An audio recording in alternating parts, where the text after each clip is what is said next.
recorded. Whoa, that was new. Was that Natalie's computer? It must have been. Like, what is going on? There's a fourth person here. Hilarious. Well, mine does the same thing. Mine always says, it's being recorded. Josh, can you not hear mine ever? We can never hear it. So that was a new little wrinkle to the start of the podcast. I like it. That was a great start. So anyway, Deb? So we have on the show today, my friend, my former boxing instructor, because that's how we met, and one of my favorite social media motivational influencers right now. I stalk her all the time on social media. We have Natalie Linan. Hi, Natalie. What's up, Natalie? Thanks for having me today, guys. Yeah, thanks for being on. I said your last name right? You told me how to say it. Linan. Yeah, that's right. She told me how to say it a long time ago. And so I was like, I think I remember how to say it, but yeah. It was like deja vu because your first podcast with Natalie started off the exact same way. Where you're like, did I say your name right? So I'm like, I'm not even sure where I'm at right now. This is a new podcast, the old one. I'm not sure what's going on. Yeah. So Natalie was on, for anyone listening who does not have the privilege of knowing Natalie. If you don't follow her, you're lame. You need to follow her now on Instagram. No, Natalie was on my Not Here to Judge podcast, which is seems so ancient because I haven't recorded from there in such a long time. But Natalie, you were actually my first guest on Not Here to Judge. I was the first one. You were the first one, yeah. And I haven't checked ratings in a while, but the last time I checked, you were always and we're still at the top, most downloaded. That episode. Yeah. Okay. So after you guys listen to this episode, you have to go back and try to dig through Spotify somewhere, and we're not here to judges, and look at episode 1 where Natalie and I talk about mental health and body image issues. That was a great episode. That was awesome. Yeah. You were actually on there twice, I think, right? Because were you the first and the last? You were the first. Yeah. Cause you remember Brett came over and I had you and Brett on and we talked about just life. I forgot what that episode was called. Yeah. So Natalie, I had her on twice. Very nice. You bookended it too. Dang. That's not bad. Mm-hmm. Yeah, exactly. So Natalie, thank you for being on here with us today. You're a very, very busy woman. I know this because again, I look at all your Instagram, your stories and stuff. Anyway, we'll get into that in a second, but I guess we always start off by saying how we're connected. And so Natalie, I'm connected to you because I met you through when you were instructing at Title. So you were my boxing instructor. That's how I met you. And then it just kind of took off from there. We just kind of started talking a lot, and I follow you and you're on my my podcast. But can you start off by telling our listeners just I don't know how to, and you can make it as long as you want, but just who you are, what you do professionally and for fun right now. Yeah. So my name's Natalie. I guess I'll just start with my official job title because we're going to talk kind of a lot about that today. I am a marketing director for developers and architects, and I specialize in marketing for luxury multifamily and developers in general. So that could be new home sites, that could be communities, kind of any development in the real estate world. As Deb said, I used to coach boxing, so I was working full time and then coaching in the evenings. I just have a passion for fitness. I have a background in it. It just really kept me connected to the city of Sacramento when I moved here. And then as for fun, travel. I mean, 90% of my job is travel. And so I always tack on a few personal days to the new cities I go to. And so I live and breathe being out of town, which is bittersweet, but it's always very rewarding being able to see a ton of new places. And so travel and work are really just my two things. Yeah. And dancing. Come on, girl. Yes. No, yeah. I mean, we'll go into this later, but I mean, you always have to find something that's just going to get you out of that hole on a bad day. Exactly. Love it. Go ahead, Josh. No, I just want to point out too, because you pointed this out last episode, you are much, much younger than us, the two of us. And I've always joked on this podcast, I don't know why we keep doing this to ourselves, but we have people that are way younger, way more successful than us on this show. And I walk away talking to my wife, I don't even know why I do this podcast anymore. Because we keep interviewing these awesome people that are doing things way, way sooner than we did. Well, and not only more successful, but just more mature. I look at my I look at Natalie. Okay, I'm sorry. Tell her our last episode. Right now, Yeah, how old are I'm you sure right for now? sure. I'm 23. Okay. See, when I was 23, I was married, and I'm not saying you shouldn't get married when you're young. I'm not saying that. Josh, I don't know how old you were when you and Rachel got married, but like, I wasn't 23. okay. So anyway, I look back and I'm like, oh my God, like I was so immature. Like I can't anyway. So I look at you and I feel like you're my age. So I'm 35. So I literally feel like you're or older in terms of like maturity wise. And like you have like, anyway. So yeah. Thank you. Oh yeah. And I think I said that when you were on my I'm Not Here to Judge episode too. I found out your age on that episode. When You you did. told me. You did. I was like, what? You're like, I let a child into my home. No, but well, anyway, so that's many reasons why we asked you on this episode, but the age factor is always so fascinating to Josh and I, because we're in our mid-30s and we have like this like young 20-something-year-old, and they like seem like they have their shit together more than I ever did at their age. So Yeah, for sure. Have so many questions. So A ton of questions. But I'm gonna jump in real quick with a question, because obviously you said you travel a lot. So something I'm fascinated by is I'm sure you have somewhat of a routine or preferences when you go to hotels and stuff like that, especially if you travel that much. Like you see hotels and places where you stay very differently than like the random traveler, right? Like you have certain things that you probably like, if this hotel doesn't have this, it's gonna be a massive problem for me. So what are some of the things that you look for when you're looking for a hotel? And what are like some of the deal breakers? Like if this hotel has this or doesn't have this, game over. It was so weird because it's happened to me 3 times, which usually never happens to people, but the TVs haven't worked the 3 last times I've been in hotels. oh no. And I never thought of that being something that I cared about until like it's just me there for a whole week. And I guess TV's a necessity. But that's pretty much it. I mean, obviously the room has to be clean. But other than that, when I'm traveling for work, I literally just sleep in the room. And so it's not a huge deal for me. Gotcha. Okay. So pretty easy going. Man, 3 times in a row or 3 times the TV not working. What are the odds of that? And the last time I called, I was like, hey, like, I don't mean to be a bug, but like the TV's not working. I'm headed out. Can it be fixed when I get back? And I got back and they were like, hey, like, it's just not working. Like, okay. Just show the shoulder, like, I don't know. Whatever. You got to deal with it. Man, that's weird. That to be honest, that would suck for me because I sleep with that's how I fall asleep. Same. Yeah. So I guess. So quiet. Were you like on your phone, like Netflix on your phone or what? Oh, TikTok all the way. There you go. Just fall asleep watching TikTok. Yeah, I need the noise for sure. So that's a bummer. That's weird. Now I want to get into like, what were your room numbers? Was it like something like 13 or like with a 6 in it? Like, anyway, that's a good question, but that will also get me freaked out if they're all the same if I think about it. That's true. Yeah. Well, I imagine you're not staying at like those the haunted hotels. Hope not. Because there's a couple out there that like are like historically known as places that are technically haunted. And some people are like, absolutely not, won't stay there. I don't care if I believe in it or not going to happen. So that hasn't happened to you. Yeah. No, not at all. Okay. All right. I have all these travel questions about the hotel. Because it's just interesting. Because we've talked to some people that are like, I have a very specific breakfast routine. And they get upset if the breakfast place at the hotel doesn't have certain things. So it's always interesting to me. You guys just see it differently than the rest of us. True. I can totally agree with that. Okay, perfect. Yeah. Oh God. Okay. Well, sorry that we got you thinking about haunted hotels now, but move on to that. Poor Natalie. She's going to be thinking about it now. But okay. Well, she's a boxing coach. She'll be fine. A couple jabs to the ghost. It's all good. Right. Exactly. I'm not going to mess with her. It's going to mess with the other person down the hallway that doesn't have any boxing experience. That's who the ghost is going to go after. So Natalie, you'll be fine. Thank you. Yeah. Well, so like, okay, so yeah, I met you because you were one of my boxing instructors. And then, but now you're just in your marketing arena.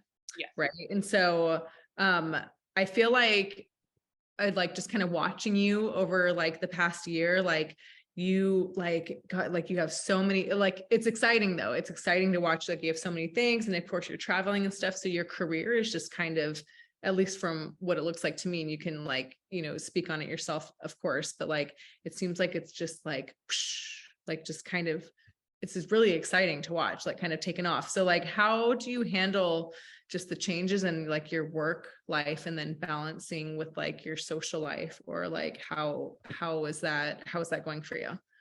It's something that I haven't struggled with until the past about 2 years, since the industry that I'm in has really skyrocketed, and the industry of my actual job, like working with development. I mean, we see it everywhere, buildings popping up left and right. That's me. Like, I'm on those kind of projects. And so the travel has been insane. The time commitment has been insane. I mean, it's just a lot. And so the last 2 years, I've really struggled with, I don't want to feel like a bad friend in my social life because I'm never there, but I also care about my work and I'm so invested in it. And so finding that balance has been probably one of the hardest things for me in a long time, because I just feel guilty when I'm not in town. I feel guilty that I can't be there for certain friends' birthdays or celebrations because I'm working. But then it also kind of goes back to my age in the sense of, I'm 23, like, why am I working so much and all that stuff? But at the end of the day, I really do wake up and love what I do. And I can't wait for each day to go because every day is so different. And so that's where the guilt has been taken away. I'm happy right now. I'm happy with my job. And a lot of people aren't, realistically. And so I don't really feel guilty anymore. And I kind of broke it down to my friends. I said, with my really tight circle, I said, hey, like, if there's things I can't be at, like, just know it's because of this. And if you have good people in your life, they understand. And so it is hard. I want to be there for some of them sometimes and I can't, but it's a part of the job. Mm-hmm. Yeah. Yeah. That's all. I mean, yeah, like just, again, I feel like what you're going through, again, Josh, right? I'm just now going through at my age, being so much older than you, but like just trying to balance the work life and the social life. And then sometimes feeling like, like you're not like, okay, am I working too much? Am I putting enough effort into my friends? Because you are the type of person, I feel, and you can correct me, but like you invest in your friends. You like, there is some type of like investment that comes back to, and like, Josh and I talk about like networking a lot too, and just how important it is to connect with people. Connectable, right? And so there you go. And No, so definitely. I mean, I see what you mean by that, and the impression that I care about my friendships, because I really do. I mean, that took me a long time to figure out, is not giving everyone your energy. And so once I really narrowed down my people, right. I truly love them and I would do anything for them. And so I care to be there. I care to be present for them. And I want to put the time into the relationship that they would for me. And so I just always like to kind of check in with them, like, hey, sorry, I haven't been around, that kind of stuff. Yeah. Yeah. That's great. Yeah, Yeah. it's one of the questions I had for you was because this is our first time actually having a conversation, but like I've told you, we follow you on social media. I've obviously listened to the episodes you did with Deb on her podcast. So I have an idea of your personality, how you carry yourself, how you interact with people. And it's interesting because I'm more of an introverted person. And so this is not something I necessarily struggle with all the time, but I feel like one of the things that it's obviously, if you have the ability to be extroverted and that's who you are, the networking, all that stuff's great. But I feel like one of the challenges that I hear from people who are more extroverted is this idea that you connect with so many people. But then I think for some people, and especially when you're 23 and you're dealing with other 23-year-olds who may not be as mature as you are, sometimes you make a connection with someone who feels like they're more connected to you than they really are, simply because of your personality and how you make them feel when they're around you. Like, you're bubbly, you're fun. Like, how do you deal with situations like that? Because you're dealing with so many people, and there's going to be people that are like, man, like Natalie, she's my best friend, and like, I don't even know you. You know what I mean? It's kind of a blessing and a curse, right? I know. Be honest. Blink twice if that's why you're on this podcast. That's me. Natalie's my best friend. She's not blinking, but I can tell by her face that she wants to blink. She just knows Deb's looking. So I get it. I'm thankful that you were willing to do it. But you know what I'm saying? Like, that's a real struggle sometimes for people who are extroverted, because I think there's a misunderstanding sometimes. And sometimes people feel like they're more connected with you simply because of your personality, if that makes sense. It does. And I'm actually really happy you brought that up, because I would personally never bring that up, because it kind of sounds bad from my end, saying that like, oh, like, you have all these friends, whatever. But you're not wrong. I mean, like, the personality that I put out there, I get a lot of messages, I get questions about the things that I post and things like that. And so a lot of people, but I put time into those messages back to them. And so a lot of people feel like I am that right hand person to them, but I'm getting a lot of that. And so it's hard because I never want to make someone feel like they can't come to me, because the message that I put out on social media and just right when I walk out the door in the world is I want people to feel comfortable around me. I want people to feel like they can be themselves and that they can open up, because that's what I do for them too. And so I want that great relationship with everyone. But at the end of the day, I can't give myself to everyone. I still struggle with that. I still go through my DMs every day and try and get to every single message, especially when I'm posting about mental health and people who come to me with like serious issues or advice. I try and give them my time and effort. But at the end of the day, like, you just can't get to everyone. And that's where the guilt really kicks in, because you don't want someone to feel unheard. But the person I put out there, the reason why I do a lot of videos is so people can get the energy from the videos and hopefully apply it to their life and not always have to reach out directly to the source. And so I hopefully think that people get inspired by my videos and don't necessarily need to reach out. Yeah. Well, and hopefully, yeah, and that's, yeah, which is awesome, because that's a great way of connecting. Obviously, social media, you're getting, like you said, that positive energy that you put out there without being connected. But yeah, I always feel for, because I feel like for myself, speaking for myself, I feel like I have a pretty good idea. Like when I look at the people in my life and the connections I have with them, I have a pretty good idea of where they, like if you have like a tiered system, right? I know the people that I'm really close with. I know the people that I enjoy being around. I know the people that I'm just basically acquaintances with. And then I know the people that are like at that lower level where we brush shoulders every once in a while. But again, I know that not everybody's like that. And somebody might have one interaction with you and think, oh my gosh, this is it. And then the part that sucks for you though, is that you don't even think about it. It's like, oh, I had a great interaction, a great conversation with that person. It was fun, but you don't think anything else of it. That person's like, okay, we're gonna be best friends. And then if you don't get back to him, there's this hurt, which is crazy, because that's not your fault. You didn't do anything wrong. It's just a misunderstanding from the person. You know what I'm saying? So it's I feel for extroverts in that situation. The amount of passive aggressive messages I get on a weekly basis of people who feel like I'm not giving them attention or I've forgotten about them, that's the part that really, it keeps me up, because I'm like, okay, like, did I hit everyone today? Like, did I see everyone today? Like, even this past weekend, I stayed local to Sacramento, which is actually really rare for me. I'm usually gone on the weekends. And so I was like, okay, it's time to catch up. And so I saw probably 7 different friend groups this past weekend just to make sure I hit everyone and got caught up with everyone, make sure everything was good. And so that's where it just becomes a lot, but I don't want to lose those friendships. And so it's hard. Yeah. Well, yeah. And you give such a good energy. Like I already know your energy from being, from in person, from, just interacting with you through a social setting and through just, the boxing world and everything. So like you execute that energy even through like your stories. Like I'm always like, when I see, like, I'm telling you, I see I'm like, oh, I'm having a whatever day. I'm like, oh, Natalie posted, let's see what she's up to. But like, even if it's something like real, like if you're having a bad day or something happened to your personal items, I don't know if you want me to say it on here, but like, oh yeah, it's fine. God. So Josh, she posted, can I say about your car? Yeah. Oh my God. I did see that. Yeah. Oh, when your car got when you posted that your car got stolen, I was just like, oh my God. I was like, what can I do to help her? Like, it's just like, you're so real. So it's like, I can see that.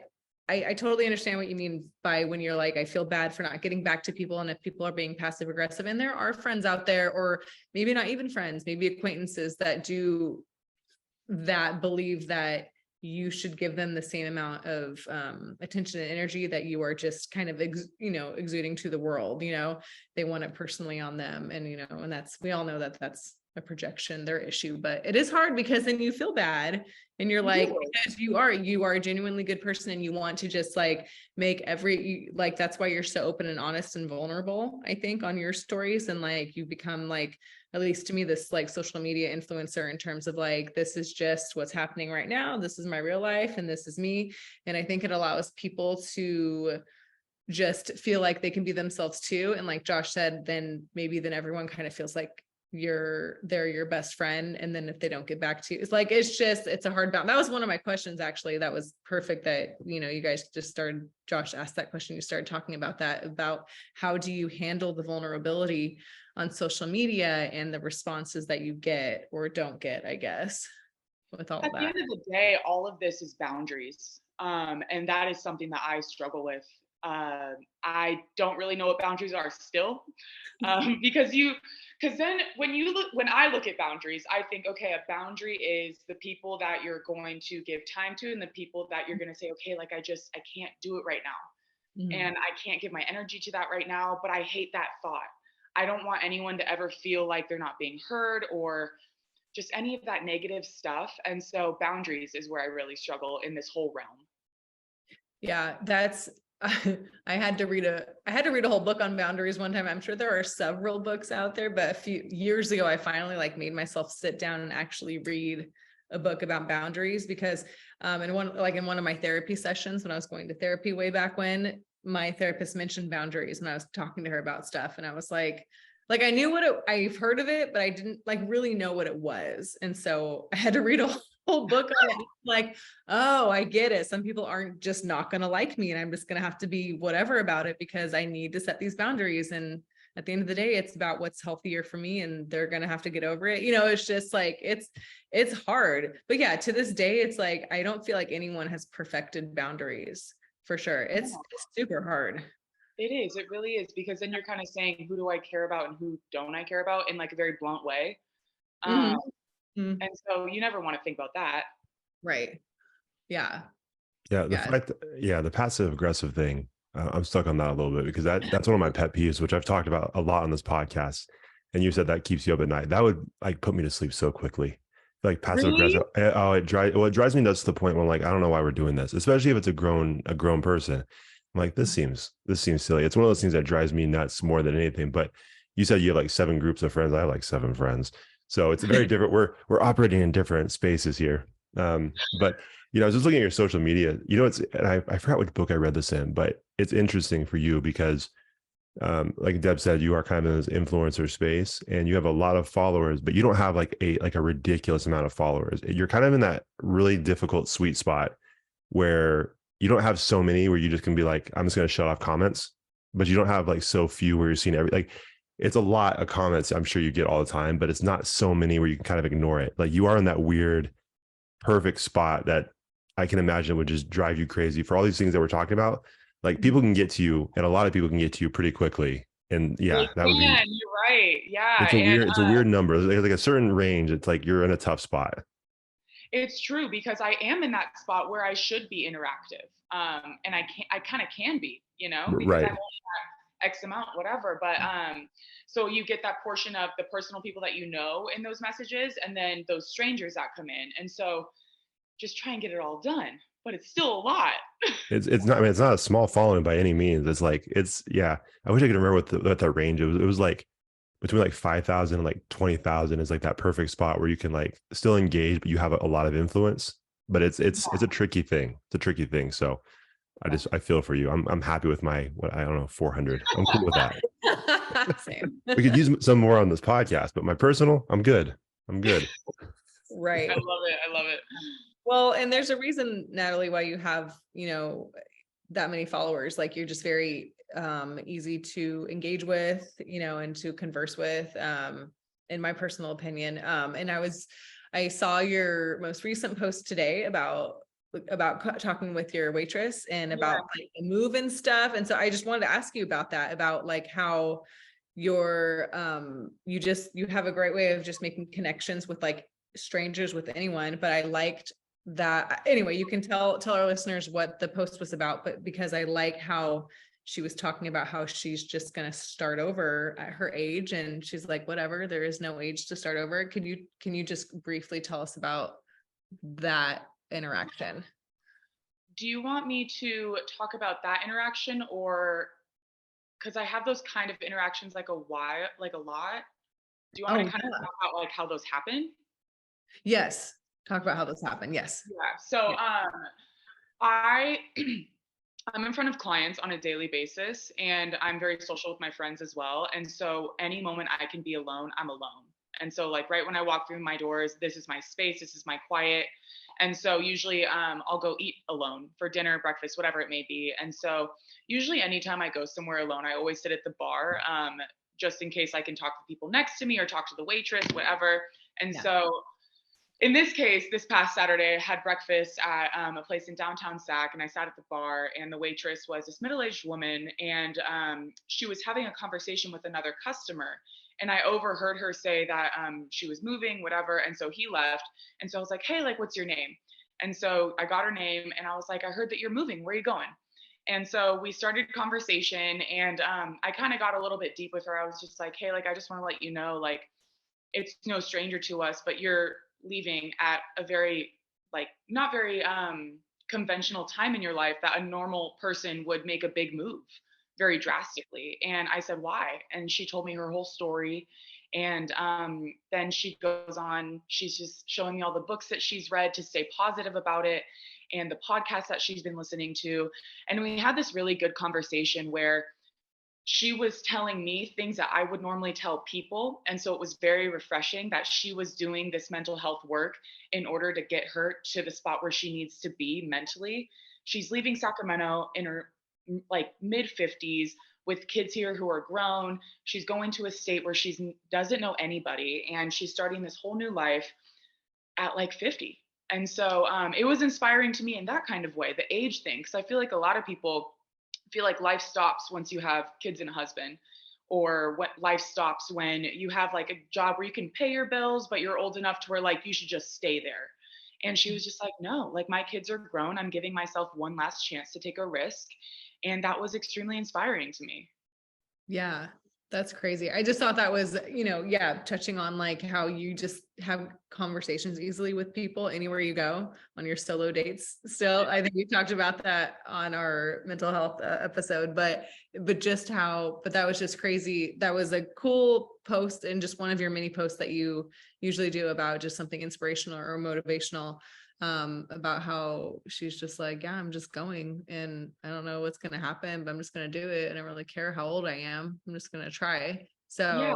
And it's a very small example that I continue to do now, that it reminds me back to when I first moved to Sacramento when I was 18, and conversation was the only way to get me to where I am right now.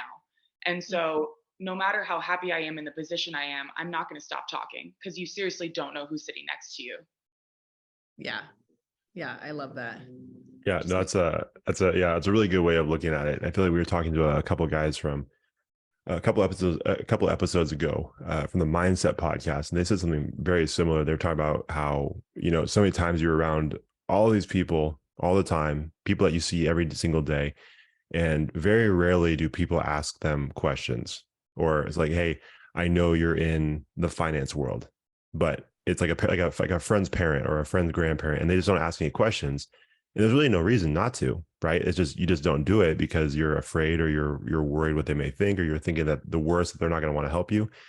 And they're like, once we started just having conversations and asking people questions, he's like, you wouldn't believe how many times people just want to help and give the knowledge they have to the people that are asking the questions. So it kind of reminds me of what you're saying too, is the fact that, you never know who's sitting next to you. You never know what world or what, life they've already lived, and anything you can pull from them, and, how it can help you further your own life or avoid certain mistakes. A lot of benefits in that. So I think that's great. It is, yeah. And just the people that I've met from all different levels of life. I've sat next to people who work at Taco Bell. I've sat next to world-renowned authors. And so you learn something from every single person that you talk to, and it just helps you evolve as a person as well. But also, you don't even know if you're making their day too. On Sunday, I was having a conversation with a girl I met for the first time, and we got to know each other a little bit here and there. And then we had like a moment together aside, and I asked her a little bit about herself. She's like, yeah, I'm going through a breakup. I dug a little bit deeper with her, and she goes, can I have a hug? And I was like, of course. And so I gave her a hug, and she goes, you're the first person that's actually really asked me how I'm doing. I'm really happy I met you. And so just walk through life trying to be that person for people, trying to be the person that makes the day about them and not you. And that means the world to them, because no one really asks anyone how they're actually doing anymore. Right. We just end the podcast right there. It's pretty good. So just drop the mic. Natalie, you could just have my job. I don't need. You could if you want. Natalie could be a fill-in for me. There we go. Oh my God. Just like, I didn't sign up for this. No, but seriously, again, I'm just again, of course, doing comparison and age again, but like, I love that because I think when I was like in my like younger, like beginning 20s, like I was so shy and like was afraid to like just talk to people. Like maybe it was fear of rejection or fear of like, I don't know them. I don't know. Like I feel like that was still my awkward stage of like life. Like I've always been shy like it until I started teaching at the age of like 26 or 27. Then I became very extroverted just because you have to, especially teaching teenagers. So, but I think that's great just because like you said, like you just don't know who you're going to run into and what kind of conversation you're going to have and just who you're going to meet. I think I was, Josh, I don't know how long I've known you for at this point, but it was close. Hurts my feelings a little bit, but I'll let it slide. It's fine. Natalie, we've had this conversation so many times and she just always forgets. It's like this podcast means nothing to her. That's fine. Go ahead, Deb. Well, I wouldn't have for example, I wouldn't have started podcasting with Josh if I think I was 30 at the time. Like I was already, that age till I started venturing out and doing things on my own. And I attended by myself at a church that I didn't really like go to. Like I just went to a Bible study just by myself. And that's where I met Josh's wife and his sister. I love that. Yeah. And so that's how that thing got started. We can go down a rabbit hole with that and how the podcast happened. But like I hijacked her as a friend, basically. I basically stole her from my wife and sister. That's how this happened. They're in the other room right now. They're hanging out right now. Oh, they are? Yeah, they are. Yeah. I love it. Here with Josh. I was kidding. Yeah, I know. Well, anyways. So yeah, but no, it is crazy. You just never know how those connections are made. And again, like Deb said earlier, that's why we did this podcast, because we've joked with people before. We fully understand that the way we do this podcast is not the most effective way to do a podcast if you're trying to really build a podcast, right? Because like if you have like a niche that you're kind of in, that's way more effective. But like we just love talking to people from all walks of life, athletes. We've talked to chefs, we've talked to trainers like yourself, people who are motivating. I mean, everything, musicians, filmmakers, everything in between.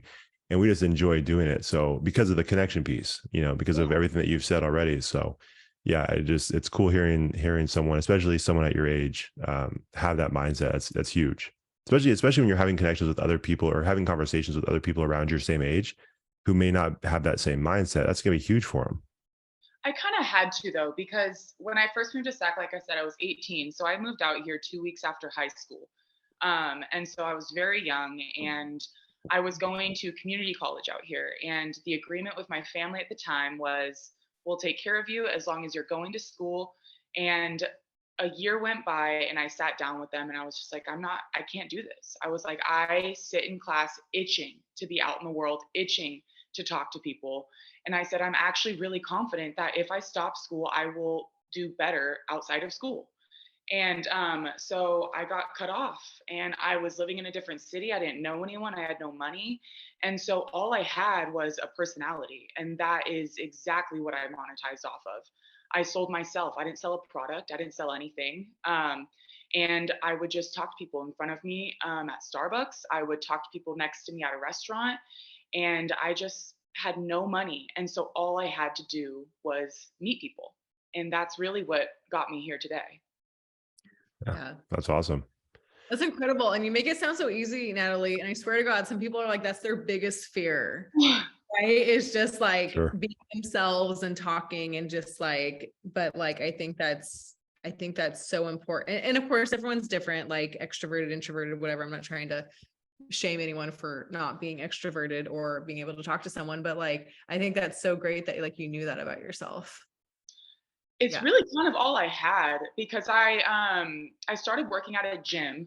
I was working at 24-hour in downtown Sacramento, and I was working front desk, and I was only like part-time, and it was just getting me by. And I took that situation and I killed it. I was like, any person that walks through the store, I have no idea what they do for a job, but I'm going to talk to them. And I ended up getting my first internship through that, and internship into marketing. And then I work in marketing now as a full-time. And so it all snowballed. My current position now, that was through meeting them through a networking thing. I went straight to the owner of the company, started talking about what I do, who I know, like that kind of stuff. And so I think a lot of people, what I've found, especially at my age being younger, they don't feel like they deserve to be in the room, when at the end of the day, no one knows anything about you until you open your mouth.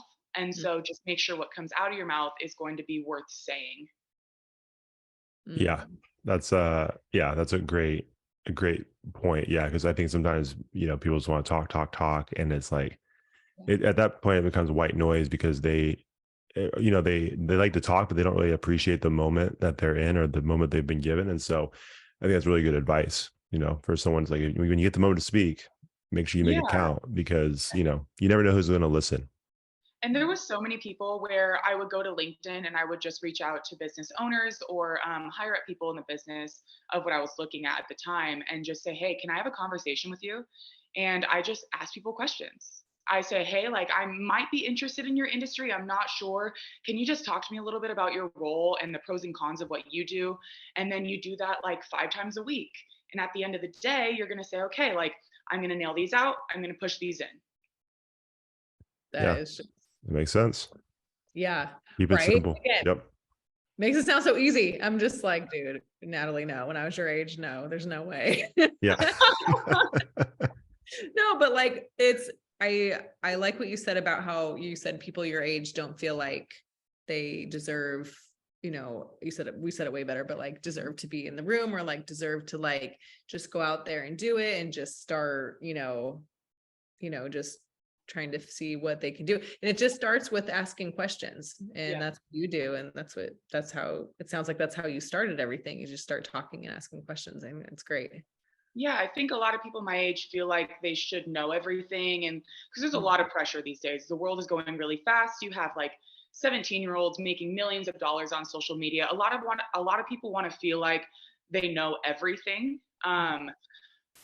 But there's some type of sweetness in knowing nothing, because you can go into a situation and say, okay, I have a clean slate, teach me. And there's no shame in not knowing. I mean, if I'm sitting in a room with people that are twice my age and they have a topic up on the board that I know nothing about, I'm going to say, hey, can you explain that so I can be a part of the conversation a little bit better and understand a little bit better? There's no shame in that. And I think a lot of people think they're dumbing themselves down by doing that. Yeah. Right. Yeah, exactly. I like that you said that. Yeah.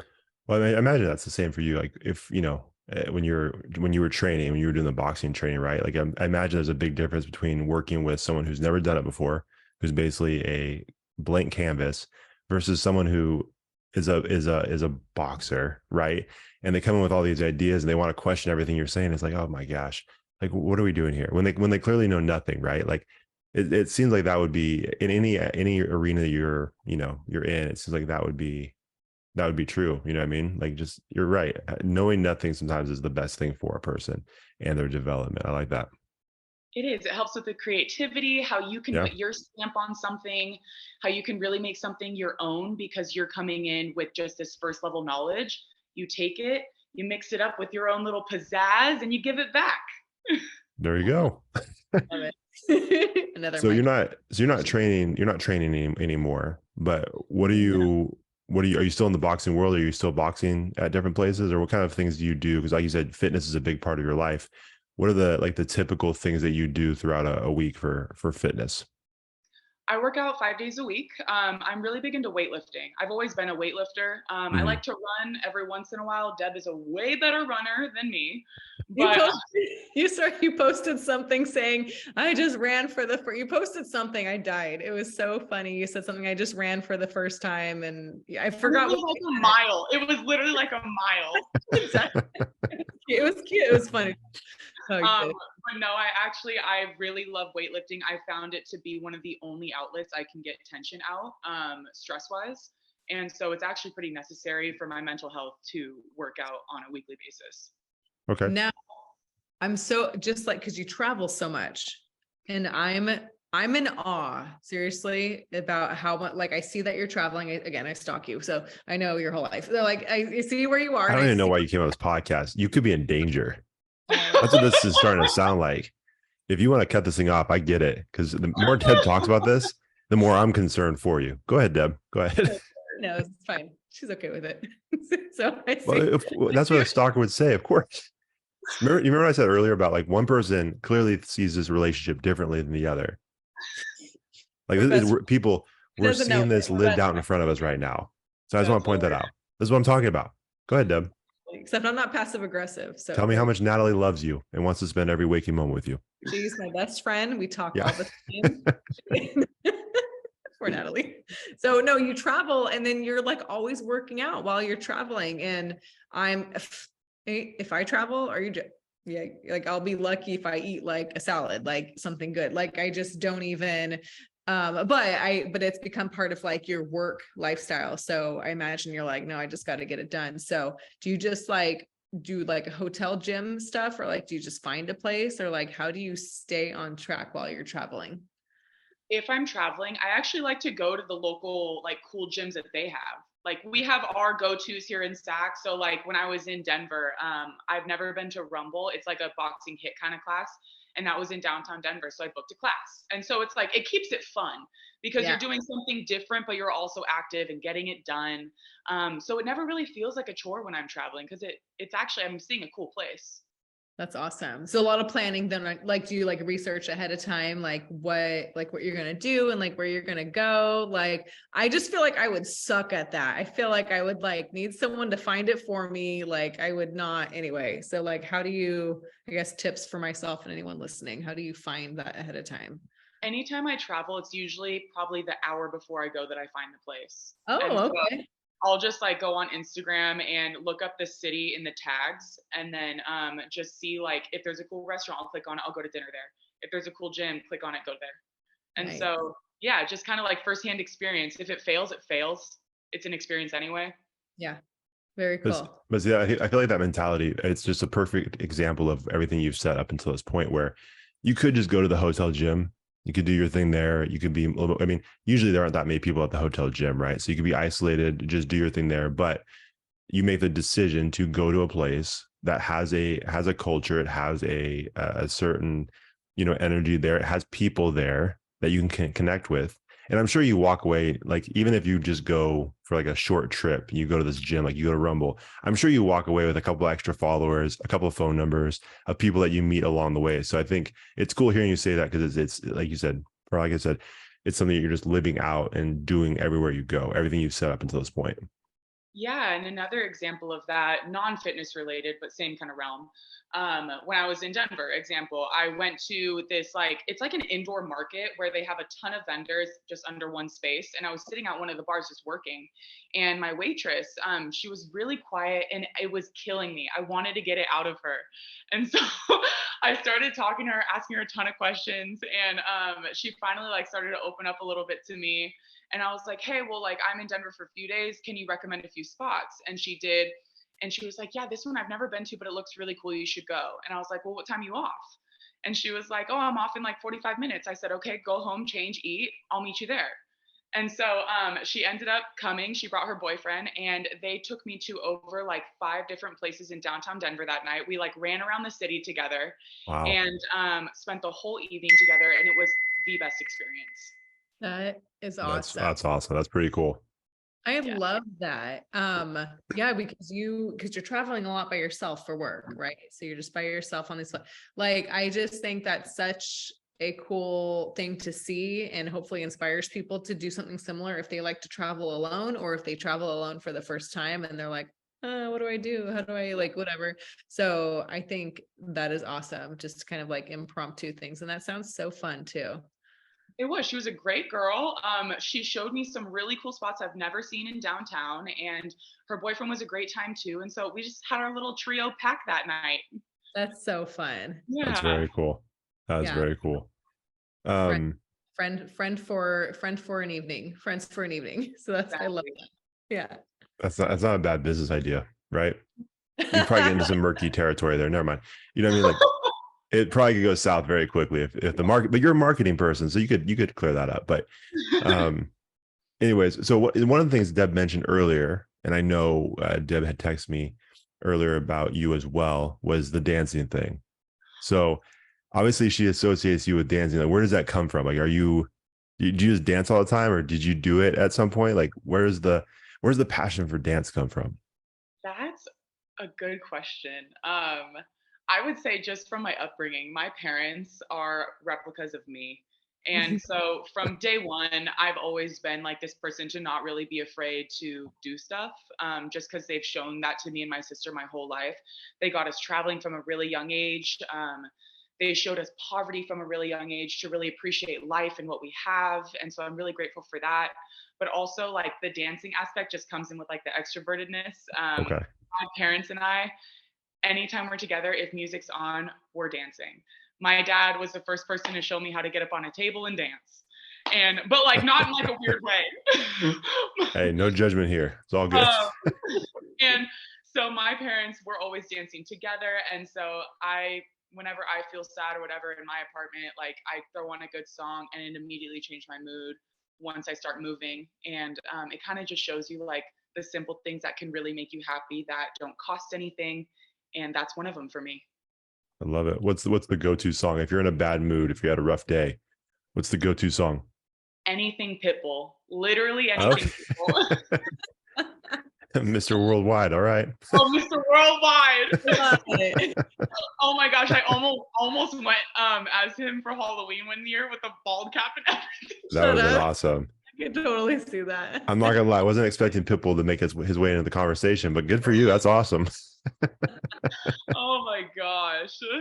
I love it. My favorite are your dancing videos. Anytime you post something dancing, I love it. I want to get up and dance with you. It's such a blast. I'll get people sometimes if I'm in public and feeling bold, I'll like set up my phone and just start dancing. And like I've gotten homeless people to dance with me before. That's great. Well, Natalie, I would love to do the same thing, but here's the difference. Natalie actually dances very well. Okay. Like, Natalie's actually a good dancer. Yes. No one wants to see that. But like, unless I've had like 5 Trulies, then like, I don't know, then we'll see. But it's like, but not only like, do you have fun dancing, but like you're a good dancer and you have rhythm. So like, it's so fun to watch too. That just made my night that you said I'm a good dancer. You're an amazing dancer. Is that better? No, I didn't think I was good. Oh. Natalie's got Thanks, Deb. Thanks. Yeah, I wouldn't lie to you. Yeah, that was one of my questions. Like, what song do you want to get down to? So Pitbull, that is okay. Always. And then, so another question I had for you, Natalie. So just to touch on mental health a little bit, we talked about it on the Not Here to Judge episode, mental health and body image issues, but just to touch on it a little bit, like what is something or maybe a few things that you've like learned about yourself throughout, I guess, your years, like maybe just since moving to Sacramento, like you're just evolving to who you are today. Like if you can pinpoint 1 or 2 or even 3 things, something that you've learned about yourself, if you could share with our listeners. I would say mindset. Mindset is everything in life. I mean, there were days when I had nothing living out here where there was only like pickles and grapes in my fridge and because I couldn't afford like anything. And my mindset then could have been, oh my God, like I should just move back to my parents. Like the world is failing me right now. I'm not succeeding. I should just stop. But at the end of the day, I looked at that and I'm like, there's nothing in my fridge. Let's fix that. Let's go work harder to fix that. And so that's just one example of kind of like that mindset shift. And then also when bad things happen, you really do have to take a step back. It sounds cliche, but you have to take a step back and look at where you've come to get to this point. And so right now I could list all the things that I'm stressed about in front of you guys. But at the end of the day, what have I done the last year to get me to where I am? I'm really grateful for that. And so, yeah, I'll fix that list eventually. but everything always works out. And so even if it takes a while. Yeah. I love that. Yeah. It's true because it's true because you can, like you said, have a list in front of you and worry about every single one of those things on that list and like try to figure out right now in this moment, how am I going to fix this? How am I going to do this? How am I going to, even if you have a list of goals, but like at the end of the day, you are where you are for a reason and everything else worked out. Right. So it's like, if you just kind of take that, it's all about mindset, and just take that worry off your mind and just allow it to happen how it's supposed to happen. When so I lived in Sac for 2 years when I first moved out here, and I did end up moving back to my parents for a year. And that's when I started working as a leasing agent here in Sacramento. So I was commuting from where my parents live, which is a solid hour from Sac. And so I was doing that every single day, Monday through Friday. And then I would coach boxing on Sundays in Sac. And so I was coming to Sac 6 days a week just for work. And it was that time in my life where depression it was the very first time where I felt such depression, where I legitimately could not move my body to get out of bed. And I was bawling my eyes out on a daily basis, before work, after work, during lunch, all that kind of stuff. And my mom came into my room one day and she was just like, you don't have to do this. She was like, you're young enough where you can just stop and just deal with this. And I said, but what does that say about me? That shows everybody else that is going through depression that you should just stop life. Instead, I am going to get up, I'm going to feel the way that I do. And while I'm working, while I'm doing this, I'm going to work on that other stuff too. And so letting the bumps in the road, or even the trenches in the road, completely stop everything, it speaks about you. It shows how hard you want to work to get past that hard point in your life.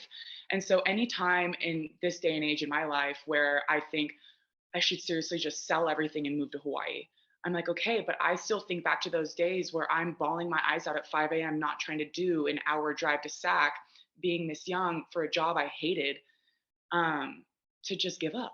Like, I did that for a reason. And so that's where all of this came about. I think about those days up until now. Wow. Yeah, again, this is like your third time, Natalie, where we could have just dropped the mic and we're like, all right, that was it. That was the whole point of this podcast. No, because that's a huge thing. And I hope, and I'm sure whoever is, whoever's listening can resonate with that on some level, just because we all go through these crazy life changes at some point that is like super scary, or like, it's just like, what do I do about this? Like, and everyone's, to different extents, but like, even like you telling that story, I could immediately think of a time in my life where I was like, yep, I remember feeling like how you described it. I'm like, yeah, I went through that at this age, this time. And I remember pulling through it and just being like, whatever, I'm just going to start over, or I'm just going to just keep going. And we're human at the end of the day, right? We all have those moments where we think back to an extremely hard time in our life. I'm like, okay, I did get through that. So whatever I'm going through now, like, I got it. Yeah. Yeah. Well, it's cool, especially with what you're doing now and having the influence that you have. I mean, those things really are, I've told people before, like different sports teams and stuff like that, like those are almost like building blocks for your life. Right. And it just, you get past the one and then you're able to, elevate a little higher, and the next one, you go elevate a little higher. So, rather than looking, because I think sometimes we look at them like almost like landmines, right? The challenges, the problems, the obstacles. And it's like, avoid it at all costs, whatever you tiptoe around it, and just don't address any of those things, and you'll get through it. But I think the people like yourself who say, okay, no, this is like just another way for me to see a different version of myself that I didn't know existed. Those are the most successful people, because they almost use that fear. They use the challenges as a way to improve themselves, rather than, like you said, a small speed bump that at the moment seems huge. Yeah. That in like, when you get down the road, hindsight, it's like, oh, that wasn't actually as bad as I thought it was in the moment. Once that you just kind of run past that, then it's like, okay, it's a huge part of your story. And then any person that you have an interaction with at the bar, at the gym, at work, they get to be a part of that, and they get to hear that the things you came from, and then they're all benefiting from that too. So that connection is even more meaningful than just, hey, Natalie's a really cool person that I met. It's like, no, Natalie's a really cool person, and I've heard her story now, and it's inspired me. So Yeah, it's cool that you were even mindful of that in the moment, that, you know, you understood there was a greater purpose behind it. Yeah, and I had a great support system. Once I told my mom that, I was like, no, like, what does that say about me? Like, I'm going to do this. Like, even bawling my eyes out saying that to her, I was like, I'm going to do this. And once I said that to her, she was supportive about it. Any day that I would wake up where I really wasn't trying to get out of bed, she'd be like, no, like, you said you were going to do this. Like, we got this. And so to have supportive people around you and people who understand, which is a very hard thing to find, especially when it comes to mental health, because it's the most lonely feeling in the world. That really helps. Yeah. Yeah, that's great. That's Yeah, awesome. it's This is amazing. why we had you on, Natalie, because I knew we could jam out on all that. Like you said, we didn't know when we first hopped on, like we didn't know what direction it was going to go, but like that's just we just like having candid conversations, and I knew it was going to go something along this way of like something super motivational and inspirational, because that's how I view you personally. So Thank you. grateful for you and just everything you share with anyone, even on the street, even when no one's looking, right? Like on the, meeting new people, anything you post or anything. So, and again, Josh, we're so old. You're so young and you're so much more mature than Josh and I will ever be. So it just, That's, yeah. And it's do it. been a while since I've said this, but I just want to point out to everybody, Deb's just a little bit older than me. Like by 6 or 7 months. But you know, it's been a minute. But I just want to make sure people know and remember. I thought you were going to say years. All right, whatever you want, whatever you think. So, yeah, We're 6 or 7 years. Can you imagine? You the know, same that's age. hey, you know what? If anybody walks away thinking that she's 6 or 7 years older than me, that's fantastic. I'm okay with that. Oh, that's But yeah, funny. I'm grateful that I was able to tag along for this conversation this time. I heard two Yeah. of the conversations. I get to be part of the third. So yeah, this has been a lot of fun for sure, and a lot of really good just insight for sure that hopefully our audience can connect with um, and start following you too. That way, if they're not already following you, then they get some of this daily positivity. You know what I mean? Yeah, it's just my mission in life. I feel like I really was meant to be here for that reason, to be that light in people's life that they can't see. And Yeah. I mean, a lot of people walk through life with tunnel vision, with no light at the end of the tunnel. And if you have that light, why not share it? Why gatekeep happiness? Why gatekeep ways of positivity, ways of making your life better? Why not share that with people so they can thrive and be their best selves? Yeah. Yeah, 100%. I love it. Love it. Love it. Natalie, before we want to be mindful and respectful of your time. You're a busy woman. Well, You're that's something. traveling. Okay, hold on. That's something I normally say. Deb, the only reason Deb's saying that right now is because she's said so many times that she is stalking you, that she's trying to cover her tracks now. She's not trying to be respectful of your time. That's something I normally say. Go ahead, Deb. I feel like the need to interrupt you for this purpose because I feel like, again, Natalie, Yeah, just I know. just be careful. Lock your doors. Do all that because I don't know how close Deb is to you. So Oh gosh. Usually bug her for like 5 more hours, but she's busy. She's a you've busy made woman. that very clear. No, things to do. I try not to bug her on social media either. Every once in a while, I'm like, okay, I'll send her a message, and then don't worry, I will never be passive aggressive with you. I know you'll get back to Thanks. Natalie, is there I don't know. I mean, is there anything else you want to, okay, how about any last little tidbit? Actually, I do have one. Sorry, I'm going to interrupt you. I do have one thought. I'm sure you've gotten this question before, but have you like ever considered doing a podcast of your own or anything like that? Or I don't know if you're a writer, like a blog, anything like that, where, because obviously social media is great and social media kind of functions as that. But obviously this form is a little bit different because you can get out some thoughts and ideas that are a little bit more difficult to convey, in written word. But have you ever considered anything like that? I think about it a lot, actually. One of the main reasons why I haven't done it is it's kind of imposter syndrome. Every time I'm like, okay, like I have everything, I can do it, blah, blah. But why would anyone listen to me? Like, why am I significant in someone's life for them to take time out of their day to listen to my voice? And so it's kind of like that, which I know is a terrible way of thinking, but I've thought about it. I just haven't done it. That's usually where social media helps me get it out. I used to blog. I used to have a website. But now I transferred it all on social media. Gotcha. That's probably, honestly, we should probably have a little bit more imposter syndrome because I don't think over the 4.5 years we've podcasted, we've ever thought like, yeah, we're not very good at this. Like we're just a bit blind. It's like, whatever. Yeah, Like I don't know. opposite. We have the opposite of imposter syndrome. I think we're okay at this. I don't know. Let's just keep talking. So I'm sure someone's listening.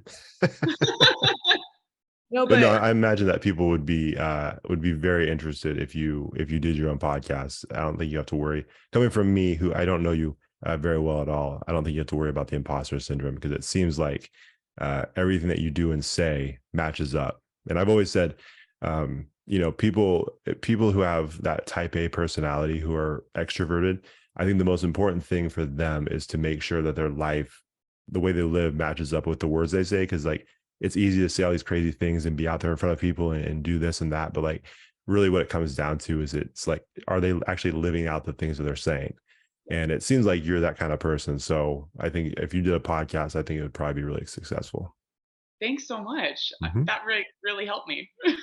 Oh, good. I would like to do it, of course. Of course you would, Deb. I'm not going to say it again, but we know you would listen to Natalie's podcast. I would have like notifications on my Spotify that your podcast pops, so that I would listen to it ASAP. Yeah. No, but sorry, I interrupted you. You were asking a question, Deb. I know. How dare you? Natalie, is there anything else? Is there any like last, I guess, tidbit of information or advice or anything you want to give to our listeners, or anything you want to say before we get you out of here so you can get to packing or onto your next travel place? I just have to pack, actually. I leave in the morning. I would say thank you for doing this. I would say the last thing I would tell anybody who's listening to this is that what I was saying before about not feeling like you deserve to be in the room, no one knows who you are when you walk in the room. It's who you show up as that people are going to believe. And so things like your body language, the way that you present yourself, the way that you shake someone's hand, be the person that you see yourself being in 20 years, showing up today like that. And people will take a chance on you if you show them a reason to. Once again, this is why we had you on. That was awesome. Thank you, Natalie. Thank you guys for having me. Oh my God. Yeah. Thank you for taking the time, especially if you have to pack for a morning trip. It's okay. Again, we all know this, that I follow her. She had a busy day, and then we're over here bothering her while she's supposed to. No, I was looking forward to this. This is the best part of my day today. Oh, good. Oh, I don't know how that, I don't know if that's a good or bad thing. It's a great thing. Okay. I'll take your word for it. Natalie, thank you so much. Yeah. Where can people, we've talked a lot about your social media, but where can people follow you? Everything you're doing, where can they follow? Yeah, so it's just going to be my first name _ last name. So Natalie _ Linan. That's across all platforms. And check me out, reach out. Yeah. Just don't be passive aggressive. Don't be a douche. No, we're going to blackmail all of you guys. Anyone who does that. Oh my gosh. Wait, we're going to blackmail them? I just say blacklist, and that doesn't even, never mind. It's past my bedtime, Josh. Okay. That's funny. Again, Natalie, lock your doors. And don't put your schedule out there either. Make sure Deb doesn't know where you're at. Jeez, Deb. We're not going to blackmail any of you. I promise you that. We're just going to show up. Natalie, thank you so much. Thank you, Natalie. Get on with Thanks, guys. I'll talk to you soon, okay? Don't log off when we sign off, though. But yes, okay. Thank you so much. All right, we'll see you. Thanks for watching the show. If you enjoyed that episode, make sure you like it, share it, and hit the subscribe button to get a new episode every week. We'll see you next time on the Connectable podcast.